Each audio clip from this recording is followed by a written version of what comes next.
வணக்கம் தமிழ் ரத்தத்தின் ரத்தங்களை நீங்கள் பார்த்துக் கொண்டிருப்பது உங்கள் எழுச்சி கனல் சேனல். கொண்டு திரிகிறார்கள். இஸ்லாமினுக்கும் இந்த மண்ணிற்கும் சம்பந்தம் இல்லை என்று மாய தோற்றத்தை ஏற்படுத்துகிறார்கள். களத்தில் நிற்கிற ஒரு தற்கொலை விஜய் தன்னுடைய திரைப்படத்தில் இஸ்லாமியனை தீவிரவாதியாக பிம்பம் காட்டி திரைப்படம் தயாரித்த ஒரு கபோதி பயல்தான் இன்றைக்கு உங்கள் மத்தியிலே வந்து நின்று விசில் ஊத வேண்டும் என்று கேட்கிறார்கள். இந்த இஸ்லாமிய உறவர்களே, உங்கள் பாதம் தொட்டு கேட்கிறேன். நிறைய இளைஞர்கள் திரைப்படத்தை பார்த்து பயங்கி நிற்கிறார்கள். அவனுக்கு செய்தி சொல்ல ஆசைப்படுகிறேன். திரைப்படத்திலே ஒரே நாளில் மருத்துவராகலாம், ஒரே நாளில் பொறியாளராகலாம், ஒரே நாளில் கோடீஸ்வரனாக கூட ஆகலாம், ஒரே நாள் முதல்வராக கூட ஆகலாம். ஆனால் அரசியல் களத்தில் இயக்கம் ஆரம்பித்த உடனேயே முதலமைச்சராக வர வேண்டும் என்று சொல்லி ஒருவன் வருகிறானே, இவன் ஆபத்தானவன் மட்டுமல்ல, இவன் ஒரு அயோக்கிய பயல் என்பதை நீங்கள் புரிந்து கொள்ள வேண்டும். எனவே இவனுக்கு பாடம் புகட்டுகிற தேர்தல் தான் இந்த தேர்தல் என்பதை எனது இஸ்லாமிய இளைஞனே உன் கவனத்தில் வைத்துக் கொள்ள வேண்டும். அவன் ஆடுவதை பாருங்கள், அவன் குலுங்குவதை பாருங்கள், எனக்கு ஆட்சேபனை இல்லை. ஆனால் அவன்தான் நாளைக்கு என் தலையெழுத்தை நிர்ணயம் செய்வான் என்று சொன்னால் அது மிகப்பெரிய ஆபத்து என்பதை நீங்கள் புரிந்திருப்பீர்கள். புரியவில்லை என்று சொன்னால் புரிந்து கொள்ள வேண்டும் என்பதற்காக சொல்லுகிறேன். மக்கள் மத்தியிலே வாக்கினை கேட்கிற பொழுது அந்த விஜய் சொல்லுகிற செய்தி என்ன? போதை வஸ்துகள் அதிகமாக தமிழகத்தில் ஊடுகிறது, பாலியல் வன்முறை படுகொலை நடக்கிறது, தாய்மார்களுக்கு பாதுகாப்பு இல்லை. தாய்மார்கள் பாதுகாப்பாக இருக்கிறார் என்பதை சங்கீதாவிடம் தான் கேட்டு தெரிந்து கொள்ள வேண்டுமே தவிர இந்த சண்டாளர்களிடம் கேட்டு தெரிய வேண்டிய அவசியம் இல்லை. எனவே பாலியல் வன்முறை என்பது இந்தியாவில் இருக்கிற பல்வேறு மாநிலங்களை வரிசைப்படுத்துகிற பொழுது தமிழகம் 10வது இடத்திலே தான் இருக்கிறது. அது சரி என்று நான் வாதிட வரவில்லை. ஆனால் இந்தியாவிலே இதுதான் முதன்மையாக இருப்பது போல எல்லா பயலும் சேர்ந்து மொத்தமாக ஒரு பொய் மூட்டையை மத்தியிலே அவிழ்த்து விடுகிறார்கள். போதை வஸ்துகள் இந்த மண்ணிலே தலைவிரித்தாடு என்று சொல்லுபவன் சாத்தான் வேதம் ஓதுவது போல் இருக்கிறது. 6 மணிக்கு மேலே வீதிக்கு வராத காரணம் என்ன? விளையுகின்ற போதையால் அடிமையாக்கப்பட்டு இல்லத்திலே முடங்கி கிடப்பவன் தான் பேசுகிறான் போதை மருந்து இந்த மண்ணிலே தலைவிரித்து ஆடுகிறது என்று. ஆனால் உலக வரலாற்றில் மட்டுமல்ல, இந்திய வரலாற்றில் போதை மருந்து தடுப்பு சட்டத்தின் அடிப்படையில் கைது செய்யப்பட்ட பொருட்கள் என்பது, கைது செய்யப்பட்ட அதிகாரிகள் என்பது, கைது செய்யப்பட்ட நண்பர்கள் என்பது இந்தியாவில முதன்மையாக குஜராத்திலே மோடியினுடைய அப்பன் அதானி வைத்திருக்கிற துறைமுகத்திலே தான் 35,000 கோடி ரூபாய்க்கு இதுவரை போதை மருந்துகள் கடத்தல் செய்யப்பட்டிருக்கிறது, பறிமுதல் செய்யப்பட்டிருக்கிறது. நான் கேட்கிறேன், அதானிக்கும் திமுகவிற்கும் எதுக்கும் சம்பந்தம் உண்டா? ஆனால் மோடியுடைய நண்பராக இருக்கிற துறைமுகத்திலே கைப்பற்றிய பொருட்களை இந்த மண்ணிலே வைத்துக் கொண்டிருக்கிற இந்த பாஜக சக்திகள் ஏதோ போதை மருந்தை திமுகவை தான் கொண்டு வந்தது போல இன்றைக்கு காட்சி அளித்துக் கொண்டிருக்கிறார்கள். இதுதான் ஆபத்து என்பதை நீங்கள் புரிந்து கொள்ள வேண்டும். மக்களுக்கு பணியாற்றக்கூடிய வகையிலே மக்கள் வளர்ச்சியில் அக்கறை கொண்டு திட்டங்கள் வகுத்து தருகிற இயக்கம் எந்த இயக்கம் என்பதை புரிந்து கொள்ள வேண்டும். எனக்கு இருக்கிற மனமகிழ்ச்சி எல்லாம் இந்த 2026 இஸ்லாமிய இயக்கங்கள் ஒன்று கூடி நின்று இந்த தேர்தலிலே திராவிட முன்னேற்ற கழகத்தோடு அணி சேர்ந்து நிற்கிறது. இதுவே வெற்றிக்கு நிச்சயமாக அமைந்ததாக நான் கருதுகிறேன். வளர்பட்டிருக்கிற இஸ்லாமிய ஒருமுகப்படுத்தக்கூடிய ஆற்றல் திறமை என்பது முத்துவேல் கருணாநிதி ஸ்டாலினுக்கு மட்டும்தான் உண்பது என்பதை புரிந்து கொள்ள வேண்டும். ஒரு தலைவர் என்பது அவர் வாழ்ந்த காலத்தில், அவர் வாழ்ந்ததற்கு பிறகு அந்த தலைமுறை வாழ்வதற்காக யார் திட்டங்களை வகுத்தார்களோ அந்த தலைவரை தான் நீங்கள் அடையாளம் காட்ட வேண்டும். அவர்கள் தான் இந்த மண்ணை ஆள வேண்டும். அப்படி பார்க்கிற வரிசையில் மறைந்த தலைவர் முத்தமிழறிஞர் டாக்டர் கலைஞர் கருணாநிதி அவர்கள் தான் இடஒதுக்கீடுல 3.5% இஸ்லாமியருக்கு என்று தந்து அது நீதிமன்றத்திற்கு போகிற பொழுது அதை முறியடிக்க வேண்டும் என்று சண்டாளர்கள் முயற்சி செய்கிற பொழுது நீதிமன்றத்தில் வெற்றிவாக சூடி இன்றைக்கு 3.5% இடஒதுக்கீடு அடிப்படையிலே இஸ்லாமிய உறவுகள் கல்வியிலேயும் வேலைவாய்ப்பிலேயும் எவ்வளவு பயனை பெற்றிருக்கிறார் என்பதை இந்த எபிசிபி நடத்துகிற நிறுவனங்களை நான் புரிந்திருக்கிறேன். நண்பர்களே, அனுபவ ரீதியாக சொல்லுகிறேன். கலைஞர் கருணாநிதி இந்த மண்ணிலே இல்லை. ஆனால் அவர் ஏற்றி தந்த இந்த திட்டம் என்பது இஸ்லாமியர்களுக்கு பயன்படுகிறது. சான்றிற்கு சாட்சியம் சொல்லுகிற, சரித்திரத்திற்கு சாட்சியம் சொல்லுகிற செய்தி ஒன்று மட்டும் உங்களுக்கு சொல்லுகிறேன். இது பொய்யான செய்தி அல்ல. வாக்குகளை பெற வேண்டும் என்பதற்காக காயல்மா நகரத்தில் சொல்லுகிற பொய்யுரை அல்ல. சரித்திரத்துக்கு சாட்சி சொல்லுகிற நான் அதற்கு தைரியமாக உங்கள் மத்தியில மாத்தட்டி சொல்லுகிறேன். என்னுடைய கல்லூரி வஉசி கல்லூரியிலே தமிழ் துறையிலே முனைவர் பெற்ற ஒரு இஸ்லாமிய பெண்மணிக்கு தூத்துக்குடியில இல்லாத நிலையிலேயும் புளியறையில இருந்து ஒரு பெண்மணியை அழைத்து வந்து பேராசிரியர் நியமனம் செய்திருக்க என்று சொன்னால் அதற்கு காரணம் முத்தமிழறிஞர் டாக்டர் கலைஞர் கருணாநிதி தந்த 3% இட ஒதுக்கீடு. இன்றைக்கு அந்த பெண்மணியார் 1,20,000 ரூபாய் ஊதியம் பெறுகிறார், அரசு ஊதியம். எனவே ஒரு தலைவர் வாழ்ந்த காலத்தில் நம்முடைய தலைமுறை வாழ்வதற்கு என்ன பணி ஆற்றியிருக்கா என்பதை சிந்தனை செய்து வாக்கினை அளிக்கிற தேர்தல் தான் இந்த தேர்தல் என்பதை கவனத்தில் கொள்ள வேண்டும். அதற்கு ஆபத்து வருகிறது. இப்படிப்பட்ட திட்டங்களை முறியடிப்பதற்கு மோடி அரசாங்கம் அதிமுக முகமடியோடு முன்னாலே வருகிறது. இந்த தொகுதியில முகமடி இல்லாமல் தாமரையோடு மத்தியிலே வருகிறது. அந்த ஆபத்து என்னவென்று கேட்டால், நாடாளுமன்றத்தில் கல்வி திருத்த மசோதா என்று 2025 தாக்கல் செய்யப்பட்டிருக்கிறார்கள். தாக்கல் செய்யப்பட்ட மசோதா அண்மையில் இருக்கிற பாண்டிச்சேரி மாநிலத்தில் அமல்படுத்தப்பட்டது.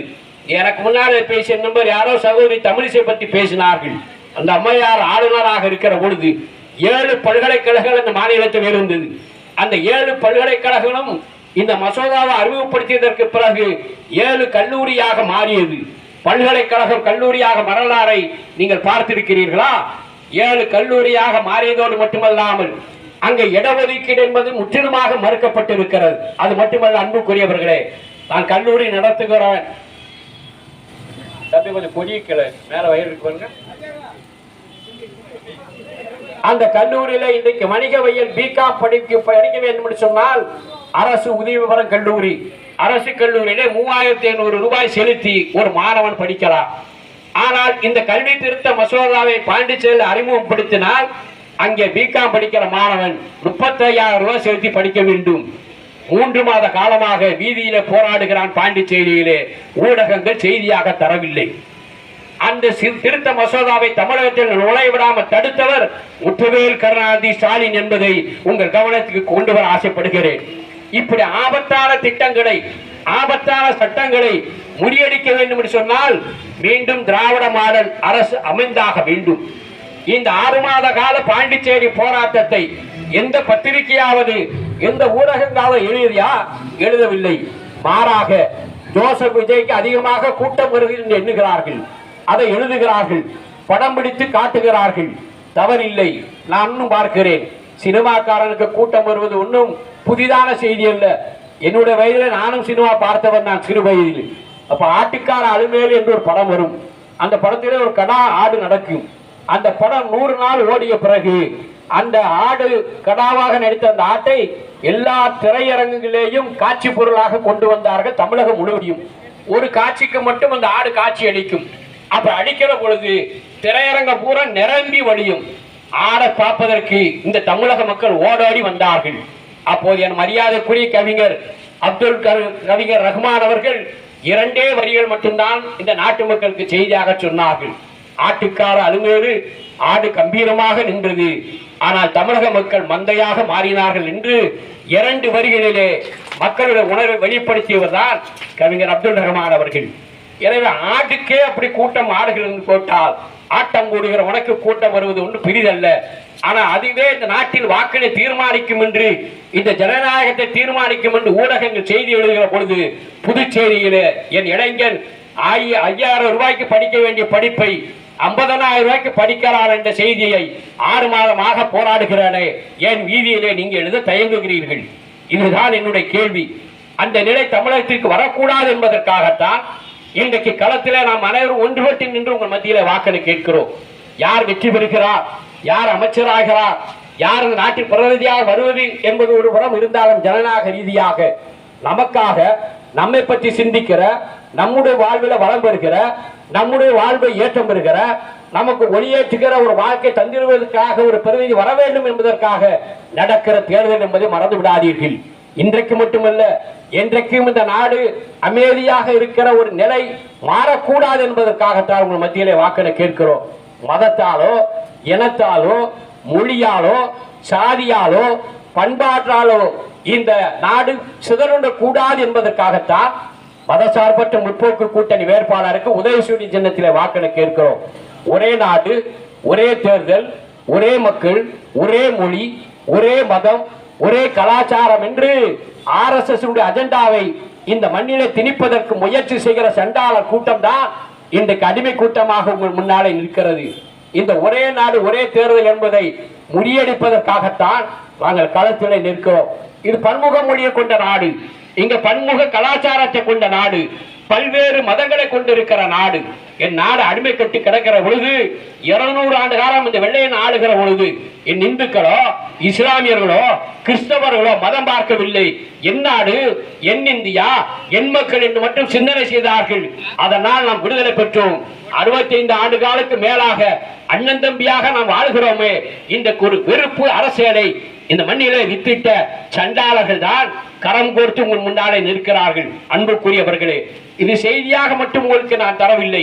நாளைய தலைமுறை வாழ வேண்டும் என்ற சிந்தனையோடு நீங்கள் வாக்குச்சாவடிக்கு செல்ல வேண்டும் என்பதற்காக சொல்லுகிற செய்தி. இவ்வளவு பெரிய தேர்தல் நடக்கிறது, 5 மாநிலத்தில் இடைத்தேர்தல் நடக்கிறது, நாடாளுமன்ற சிறப்பு கூட்டம் கூட்டப்படுகிறது. எதற்கு?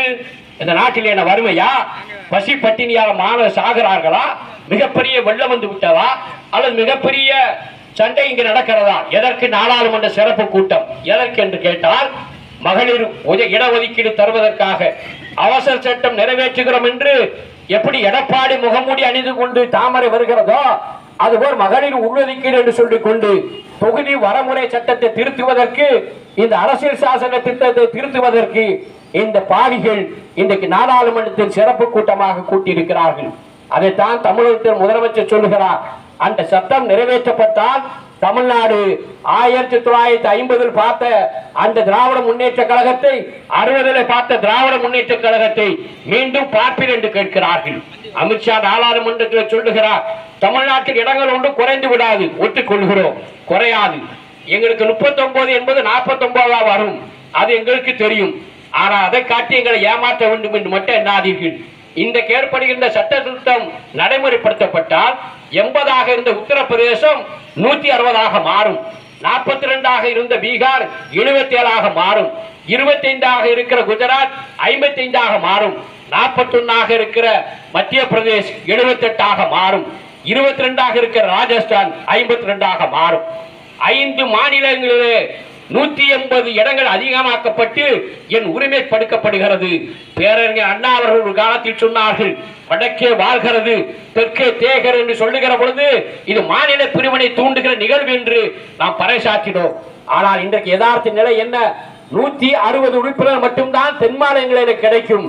ஆனால் கிட்டத்தட்ட 280 இடங்கள் கூடுதலாக வடமாநிலங்களை பெற்றால் நாடாளுமன்றத்தில் 843 உறுப்பினர் வருகிற பொழுது நம்மை எவன் ஆழ்வான் என்பதை புரிந்து கொள்ளுங்கள்.